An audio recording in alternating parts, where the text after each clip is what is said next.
नमस्ते। जय हिंद, जय भारत। पहले कहते थे प्राण जाए पर वचन न जाए। आजकल हो गया है प्राण जाए पर इमेज न जाए। कुछ भी हो जाए लेकिन सेकुलर इमेज न जाए। और यह चीज मैं सुप्रीम कोर्ट में महसूस कर रहा हूं। धर्मांतरण के खिलाफ मेरी याचिका का विरोध करने के लिए 8 याचिकाएं आ चुकी हैं। 8 याचिकाएं। लेकिन धर्मांतरण बंद हो, केंद्र सरकार कठोर कानून बनाए, आईपीसी में बदलाव किया जाए, इसके लिए न तो कोई रिटायर्ड सेना का अधिकारी आया, न कोई रिटायर्ड आईएएस आया, न कोई रिटायर्ड आईपीएस आया। मैं रिटायर्ड इसलिए कह रहा हूं कि जो वर्किंग में है वो पीआईएल फाइल नहीं कर सकते।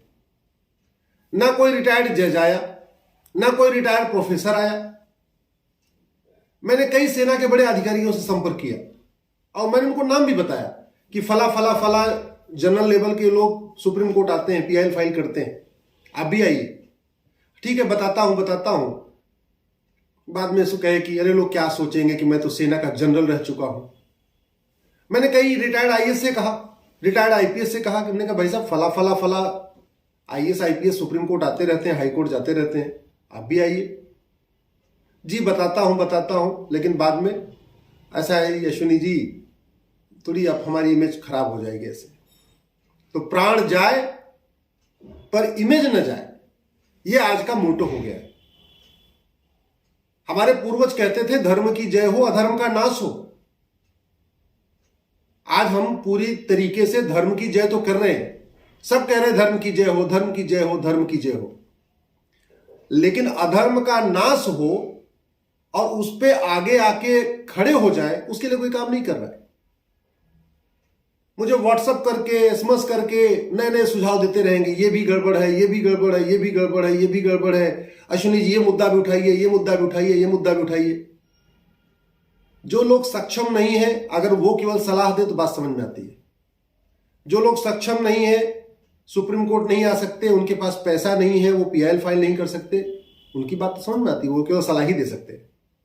लेकिन जो सक्षम लोग हैं, भगवान की दया से उनको हर महीने 1-2 लाख रुपए पेंशन मिलती है, बड़े मकान है, गाड़ी बंगले हैं, अगर वो साल भर में 1-2 बार 1,50,000 रुपए धर्म के काम के लिए खर्च कर दे, और मैं तो कह रहा हूं उन पीआईएल पे नहीं, कोई नई पीआईएल पे नहीं, बल्कि ऐसी पीआईएल पे जो मेरी ऑलरेडी एडमिटेड है, जो मेरी पीआईएल ऑलरेडी सुप्रीम कोर्ट में एडमिट है, अगर उसी पे कोई एक आईएएस आए, कोई आईपीएस आए, कोई रिटायर्ड जज आए, कोई रिटायर्ड प्रोफेसर आए, कोई सेना का जनरल आए, कोई एयर चीफ मार्शल आए, तो उनकी पीआईएल डिसमिस तो नहीं होगी। भाई इमेज खराब होगी पीआईएल डिसमिस होने से ना। तो जो पीआईएल मेरी चल रही है वो तो डिसमिस ही नहीं होगी, वो तो उसके साथ और जुड़ जाएगी। उसका फायदा ये होगा कि एक से भले 2, भाई जितनी याचिकाएं होती उतने वकील बहस करते हैं। एक याचिका होगी, एक वकील बहस करेंगे, 2 याचिका होगी, 2 लोग बहस करेंगे, 3 होगी, 3 लोग बहस करेंगे, 4 होगी, 4 लोग बहस करेंगे। अब धर्मांतरण की याचिका का विरोध करने के लिए 8 याचिकाएं आ गई। इसका मतलब 8 वकील खड़े होकर धर्मांतरण की याचिका का विरोध करेंगे। ऐसे अगर समर्थन में 8 याचिका आ जाए, 8 सीनियर एडवोकेट खड़े हो जाए, तो 8 फिर 9 हो गए टोटल। लेकिन ये दुख की बात है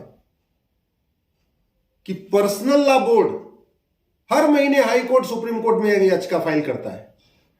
जमीयत उलमा हिंद हर महीने सुप्रीम कोर्ट और हाई कोर्ट में याचिका फाइल करता है। ऐसे बहुत सारे क्रिश्चियन ऑर्गेनाइजेशन हैं, वो याचिका फाइल करते हैं हाई कोर्ट, सुप्रीम कोर्ट में। मुस्लिम ऑर्गेनाइजेशन है, वो हाई कोर्ट, सुप्रीम कोर्ट आते हैं। लेकिन अपने आप को राष्ट्रवादी कहने वाले राष्ट्रवादी संगठन पता नहीं हाईकोर्ट, सुप्रीम कोर्ट आने में डरते क्यों है। उनको लगता है हाईकोर्ट, सुप्रीम कोर्ट याचिका दाखिल कर दूंगा तो मेरी इमेज खराब हो जाएगी। प्राण जाए पर इमेज न जाए। सपा के सांसद high court, supreme court PIL file करते हैं। ममता बनर्जी, तृणमूल कांग्रेस की सांसद महुआ मित्रा है, कई बार वो सुप्रीम कोर्ट हाईकोर्ट आती हैं। डीएमके के सांसद हाईकोर्ट, सुप्रीम कोर्ट में याचिका फाइल करते हैं। और भी कई कांग्रेस के सांसद याचिका फाइल करते हैं। डॉक्टर अश्विनी कुमार वो तो फॉर्मर लॉ मिनिस्टर रह चुके हैं, वो हाई कोर्ट सुप्रीम कोर्ट में याचिका करते हैं। लेकिन अपने आप को राष्ट्रवादी कहने वाले न भूतपूर्व सांसद विधायक सुप्रीम कोर्ट आते हैं, न वर्तमान सांसद सुप्रीम कोर्ट आते हैं। प्राण जाए पर इमेज न जाए। मैं बार बार कह रहा हूं, अरे अगर खतरा तो नई याचिका फाइल करने में है ना, किसी नए सब्जेक्ट पे पीआईएल फाइल करने में खतरा, भैया डिसमिस हो गई, बड़ी बेइज्जती हो जाएगी। लेकिन जो मेरी पीआईएल एडमिटेड है, सुप्रीम कोर्ट में चल रही है, उनमें तो आपकी, अगर आप पीआईएल फाइल करोगे तो आपकी पीआईएल डिसमिस नहीं होगी। फिर क्या खतरा है? फिर क्यों डरते हैं? मैं सारी बातें आप लोगों को छोड़ता हूं। मैं आपसे निवेदन करता हूं, अपने अपने सांसदों को फोन करिए, अपने अपने सांसद को एसएमएस करिए, अपने सांसद को ईमेल करिए, अपने सांसद को जगाइए। समस्या का समाधान केवल संसद और सुप्रीम कोर्ट में होगा। समस्याओं की चर्चा करने से समस्याएं खत्म नहीं होगी। सुबह से लेकर शाम तक अगर बीमारी की बात होगी, बीमारी खत्म नहीं होगी। उसके लिए दवा ढूंढना पड़ेगा, दवा ले आना पड़ेगा। और जो समस्या भारत में है और सिंगापुर में नहीं है, अमेरिका में नहीं है या जापान में नहीं है, इसका मतलब वो समस्या लाइलाज नहीं है। अगर जो समस्या भारत में है लेकिन सिंगापुर में नहीं है, तो दो ही कारण हो सकता है। या तो सिंगापुर के प्रधानमंत्री ज्यादा अच्छे हैं, या तो सिंगापुर का कानून अच्छा है। और कोई तीसरा रास्ता तो नहीं है ना, और कोई तीसरा ऑप्शन तो नहीं। जो समस्या भारत में है अगर अमेरिका में नहीं है, तो इसका मतलब अमेरिका के प्रेसिडेंट ज्यादा अच्छे हैं या अमेरिका का कानून ज्यादा अच्छा है। जो समस्या भारत में है अगर वो जापान में नहीं है, इसका मतलब या तो जापान के प्रधानमंत्री ज्यादा अच्छे हैं या जापान का कानून ज्यादा अच्छा है।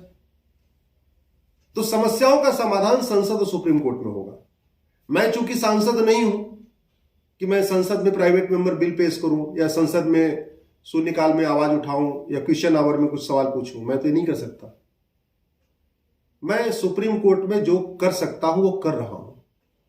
लेकिन मेरा इस देश के कम से कम बुद्धिजीवियों से, लेखकों से, सेना के अधिकारियों से, नौकरशाहों से, सांसदों से, विधायकों से निवेदन है कि आप कम से कम साल में एक बार सुप्रीम कोर्ट तो आइए, हाई कोर्ट तो जाइए। सुप्रीम कोर्ट दूर है तो अपने हाई कोर्ट जाइए। बहुत सारी समस्याओं का समाधान आपके हाई कोर्ट से हो सकता है। लेकिन कम से कम अपनी जो पेंशन मिलती है आपको, उस पेंशन को 12 महीने में केवल 1 महीने की पेंशन आप राष्ट्रहित में खर्च करिए। 11 महीने की पेंशन आप अपने घर परिवार पे खर्च करिए। आप लोग रिटायर्ड हैं, आपको मोटा मतलब वेतन भत्ता मिलता था, आप अच्छी पेंशन भी मिल रही है, तो साल में 1 महीने की पेंशन तो कम से कम जनहित के लिए खर्च करिए, राष्ट्रहित के लिए खर्च करिए। यदि आपको मेरा वीडियो ठीक लगा हो तो इसको अधिक से अधिक शेयर करिएगा।